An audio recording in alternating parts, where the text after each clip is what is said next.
Olá, amigos. Tudo bem com vocês? Quero convidar vocês aqui para o segundo episódio da série Modos de Produção. Tá? Você deve estar lembrado que, um tempo atrás, aí, eu soltei o primeiro vídeo relacionado com esse assunto. Tá? São 3 vídeos, cujo tema central são os modos de produção que ocorreram ao longo da história. Um tema relacionado com a economia. O primeiro episódio já foi. Então, vamos agora para o segundo episódio. A gente vai tratar hoje de feudalismo, do modo de produção feudal, ok? Começando pela origem da palavra feudalismo. Como que surgiu essa expressão? Feudalismo vem de feudo. E o que era o feudo? O feudo era uma grande propriedade rural, uma grande propriedade agrícola, existente na Idade Média. A Europa, principalmente durante a Alta Idade Média, o período inicial, o período mais distante da Idade Média, era formada por muitos feudos, inúmeros feudos que geralmente pertenciam ou ao clero, à Igreja Católica, que havia muitos feudos da Igreja, ou então à nobreza, tá ok? Então, esses feudos, eles tinham como base a mão de obra servil. O trabalho era realizado por servos, os chamados servos da gleba, ou servos da terra, ok? Então daí veio a expressão feudalismo para designar o modo de produção que vigorou durante a maior parte da Idade Média, até entrar em declínio lá por volta do século XIII, XIV, foi um declínio progressivo, e dar lugar ao chamado modo de produção capitalista que a gente vai abordar no terceiro e último episódio, tá ok? Dessa série. Como que funcionava ou como que surgiu o feudalismo? Vou falar primeiro sobre a origem aqui do feudalismo. O feudalismo ele teve origem a partir das invasões bárbaras. No século V, a gente sabe que o Império Romano ele foi progressivamente sendo invadido pelos chamados povos bárbaros. Quem eram os povos bárbaros? Eram povos não romanizados. Os romanos construíram um império gigantesco, a gente sabe disso, o maior da história, pegando a Europa, grande parte aí da Ásia. Porém, alguns povos ficaram fora do domínio romano. Os romanos costumavam se referir a esses povos como povos bárbaros ou povos estrangeiros, não é? Tinha um sentido mais ou menos de estrangeiro. Eu estou falando dos visigodos, ostrogodos, vândalos, tártaros, mongóis. Estou falando desses povos que tinham uma língua, uma cultura diferente da romana, tá ok? Então, a partir das invasões bárbaras, com o declínio do Império Romano, é que a gente tem o surgimento do feudalismo. Costuma-se dizer que o feudalismo ele surgiu a partir da fusão de duas instituições, duas práticas, uma romana e outra bárbara. A instituição romana seria o chamado colonato. E o que era o colonato? O colonato ele foi instituído em Roma, já na fase assim, de declínio do Império Romano. O antigo escravo, ele, em alguns casos, ele foi transformado em colono. Adotou-se a prática de se ceder terras para colonos, trabalhadores livres, terras assim dos patrícios, daquela classe que era a proprietária de terras da Roma antiga. Então se instituiu, se transformou o antigo escravo em colono. Então esse era o sistema conhecido como colonato. O cara tinha direito a explorar uma faixa de terra dentro das terras desses grandes proprietários rurais. A instituição germânica bárbara, portanto, que participou aí da origem do feudalismo, se fundindo com o colonato romano, seria conhecida como comitatus. É uma palavra meio estranha, comitatus, você está vendo escrito aí.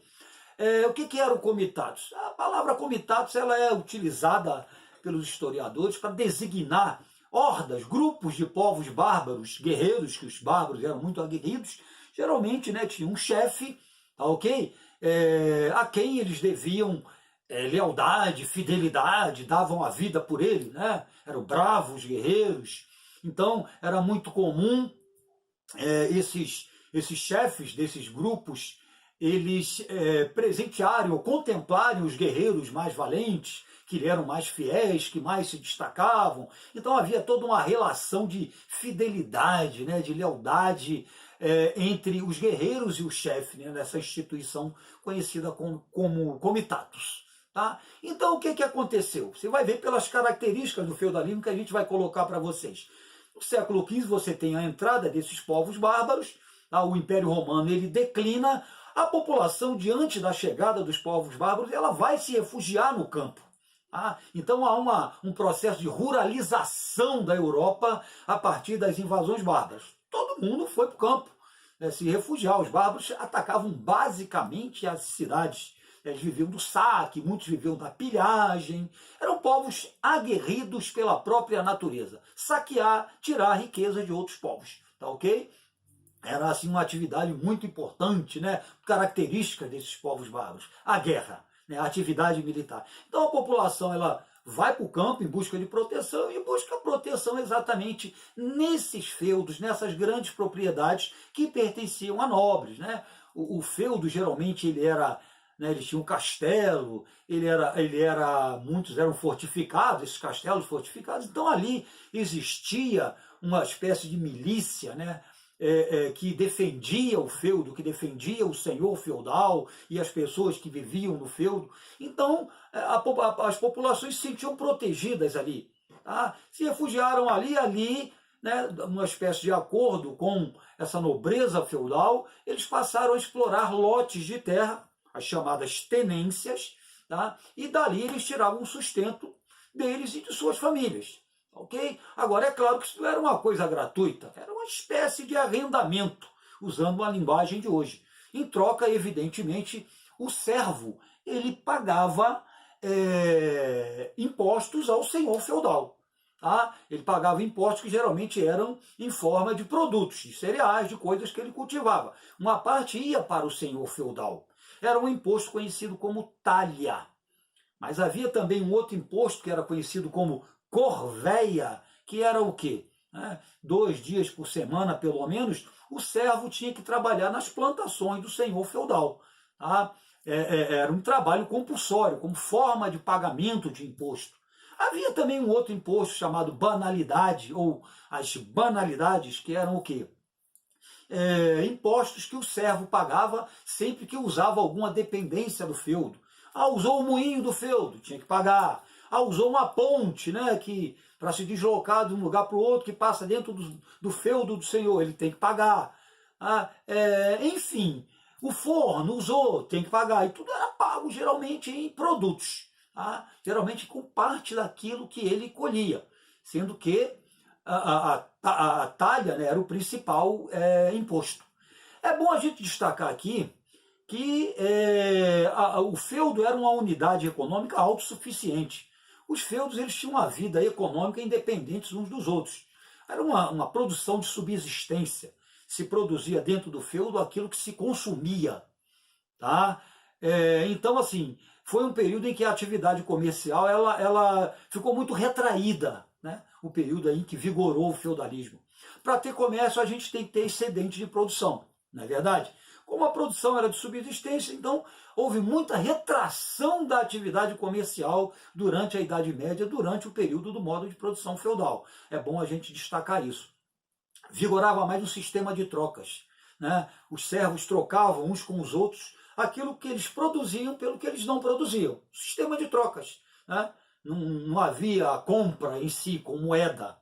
Tá? Aquilo que eles não produziam no feudo, evidentemente, nem tudo dava para se produzir ali, eles conseguiam nas feiras medievais. Nem tudo dava para se conseguir dentro do feudo. Por exemplo, o sal. Não dá para plantar sal. Então eles tinham que conseguir fora do feudo. Eles iam nas feiras e faziam também, né, o sistema de trocas. Conseguiam produtos manufaturados, conseguiam coisas que eles não tinham como conseguir dentro do feudo. Então é um sistema assim meio estático, né? Não tem aquela mobilidade, né, da atividade monetarizada, da atividade econômica monetarizada. Tá ok?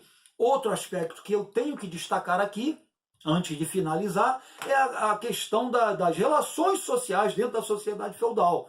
É uma sociedade fortemente hierarquizada, é bom a gente colocar isso, com o clero no topo aí da sociedade, porque a igreja era a maior proprietária de feudos, depois vinha a nobreza feudal e na base vinha os servos, né? Vinham os camponeses. Tá? Havia entre o camponês e o seu senhor uma relação de lealdade, como havia lá no Comitato Germânico. Por isso que eu falei na fusão, né, de influências germânicas com romanas, tá? Para dar origem ao feudalismo. O servo ele tinha que dar a vida pelo seu senhor. Ele tinha proteção, ali ele tirava o seu sustento, porém ele tinha dever de lealdade, a fidelidade. Então a gente diz que haviam relações de suzerania e vassalagem. Quem era o suzerano? O senhor. Quem era o vassalo? O servo, o camponês. Tá? Então a gente fala em relações extremamente hierarquizadas de suzerania e vassalagem, né? De lealdade, obediência do servo em relação ao seu senhor, que lhe dava proteção e meios de sobrevivência. Tá? Então é bom a gente enfatizar também essa característica, que era uma característica típica do modo de produção feudal. E para fechar as considerações, tá? Só a gente colocar aqui as partes que compunham a grande propriedade feudal. O feudo, a propriedade feudal, era dividida em manso senhorial ou feudo senhorial. Manso quer dizer terra, terra do senhor. Manso senhorial, que era onde ficava o castelo do senhor feudal, tá, onde ele vivia com a sua família, empregados e agregados, etc. E ficavam também ali as plantações dele. Havia o manso servil, ou feudo servil, que era o local onde ficavam as terras, né, os lotes de terras, as tenências, né, lotes de terra dos servos, tá? Era chamado de manso servil ou feudo servil. E finalmente havia também o manso comunal, ou feudo comunal, que era uma área, conforme o próprio nome diz, comum a todos dentro do feudo. É ali que todo mundo podia usar. Ali conseguia lenha, pasto para o gado, né, conseguia água. Tá? Então, assim, eram três, né, os componentes do chamado feudo, da grande propriedade feudal. O manso senhorial, manso servil e manso comunal. Tá? Com o tempo, o feudalismo ele entra em declínio, né, por uma série de fatores, né, que culminam na chamada crise do século XIV, quando a gente tem um surto, né, a grande peste que assolou a Europa, aí a gente tem revoltas camponesas, revoltas de servos, chamadas jacqueries, como ficaram conhecidas, não é? A gente vai ter aí a Guerra dos 100 Anos, uma série de fatores que vão levar a esse declínio. Tá? Se você quiser conhecer mais, você pode procurar na Polis, que você vai achar na parte do nosso Instagram. Vai lá no Instagram, Polis Consulta, tem textos interessantes relacionados com o modo de produção feudal. Tá bom, gente? Então é isso aí. Tá? Fica faltando aí o terceiro e último episódio, tá? Sobre o modo de produção capitalista. Aguarde. Beijos.